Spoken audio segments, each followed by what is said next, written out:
Imagine standing on the edge of a platform, your heart is racing, looking down at the ground for below. Every part of you wants to step back, but instead, you hear a voice beside you saying, 3, 2, 1, jump! Belay systems aren't just about stepping off a ledge, it's about stepping into an adventure. And today, I'm going to show you the process and safety procedures on how to help others take the leap of faith with a smile.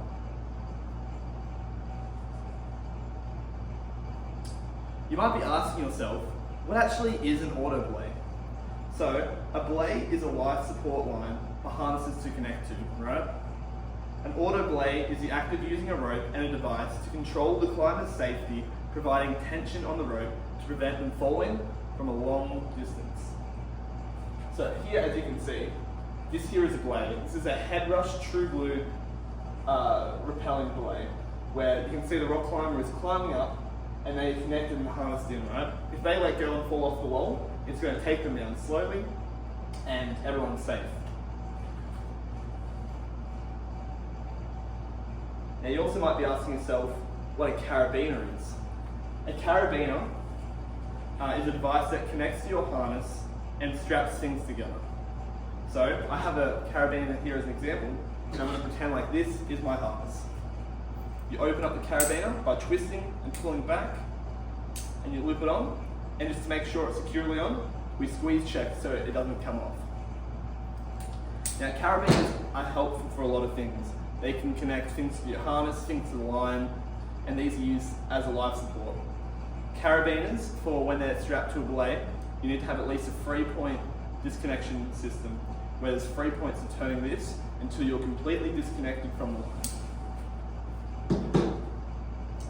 Now you're probably wondering, what safety gear and things do I need to wear and have? Obviously you need to wear a harness when you're jumping off, because you need to be strapped in and secured into the line. You need a helmet for head protection. You need closed-toed shoes. If any long hair, you need it tied back into a bun or a ponytail. You need to be not wearing any necklace or jewellery sort of stuff around the neck, and avoid anything in your pockets. Now you're probably wondering, what does it look like to go down an auto belay system? I have a visual example for you. Yeah.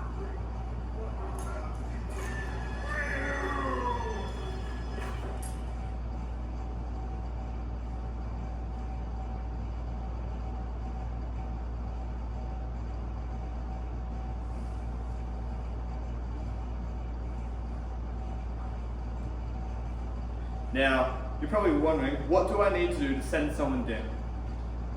So, there is an ordered process to sending someone down, because you want to make sure you're making all the right steps and all requirements are being met. If this process is not followed, it leads to possible injuries, mistakes, and incorrect procedure. So when we're checking the participants into the course, we need to make sure that they have the 4 H's. And you're probably asking yourself, what are the 4 H's?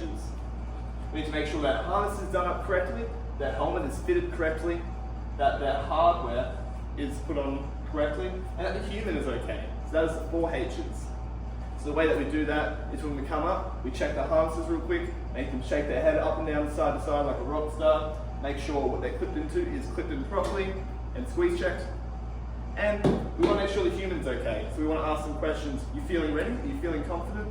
And we just want to make sure they're okay.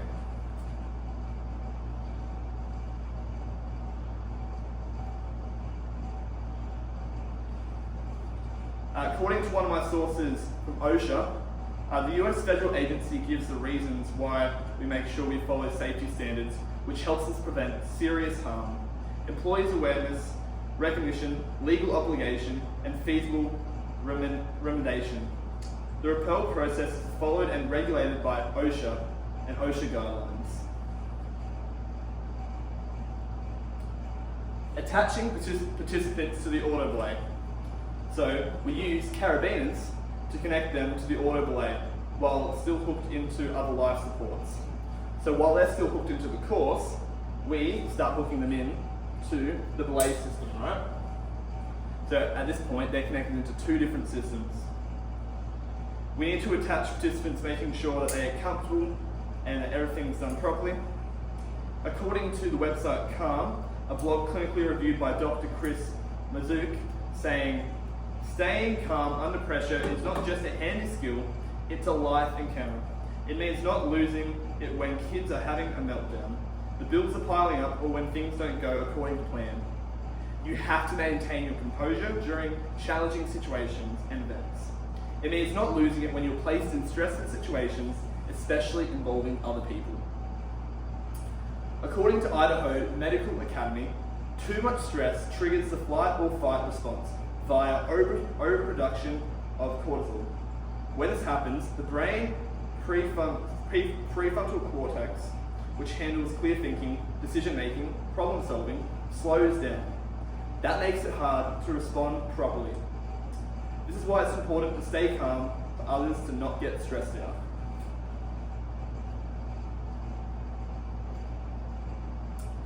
Making sure the alley is clear. When I talk about the alley, I'm talking about the landing zone below. We need to call out alley clear to the co-workers before unlocking them from the belay system on top of the adventure park. They have to call back alley clear, so clear alley, so that we know the ground below is safe. We need to have good communication with the workers below to make sure the alley is clear, leading to a better team performance. According to Stephen University Online, when communication is effective, it leads to all parties involved satisfied and feeling accomplished. When you guys work together as a team, things actually get done properly and everything runs smoothly. By delivering messages clearly, there is no room for misunderstanding or alteration of messages, which decreases the potential for conflict. According to the European Journal of Business and Management Research, communication is considered an essential tool for organizational performances and growth. Poor and ineffective communication normally leads to mismanagement of an organization and undesirable business results. Preparing them to jump and actually jumping.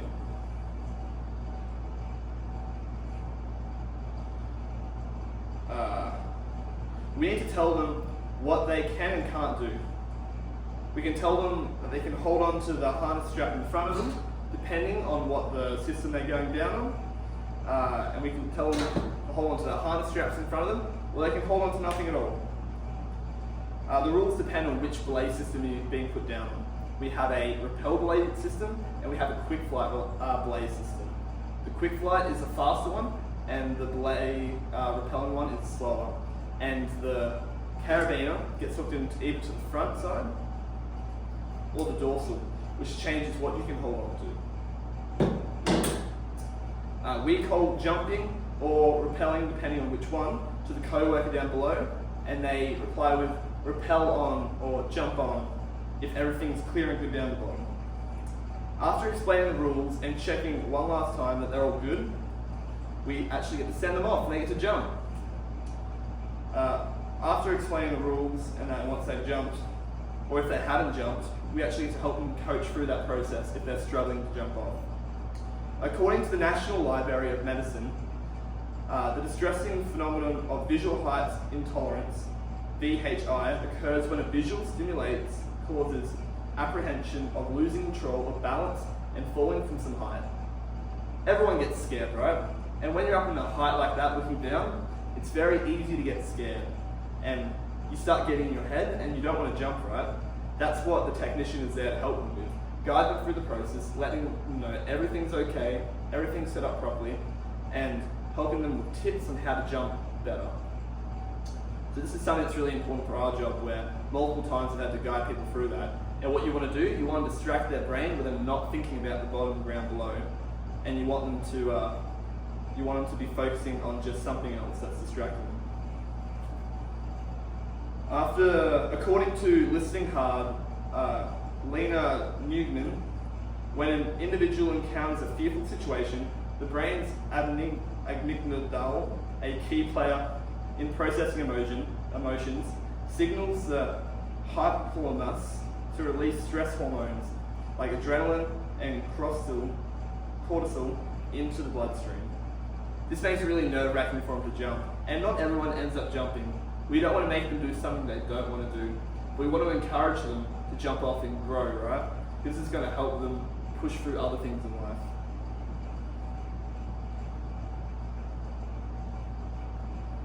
And most times out of 10, we can end up persuading that person and convincing them to jump off, and they end up having the best experience of their life.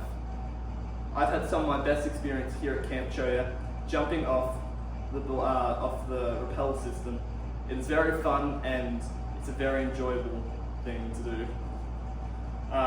There's a lot that goes into the procedure of sending someone down a belay system, that you have to be very careful to follow the process order, etc. You need to make sure you have everything in the right order that you do, you're checking the gear and you're doing it correctly.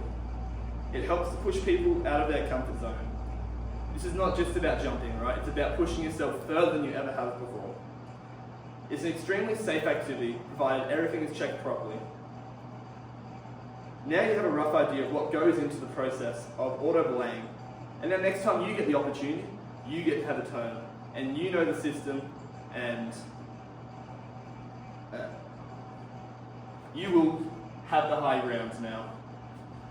Thank you. My name is Marcus Moss. It's a pleasure being your speaker for the night. Thank you.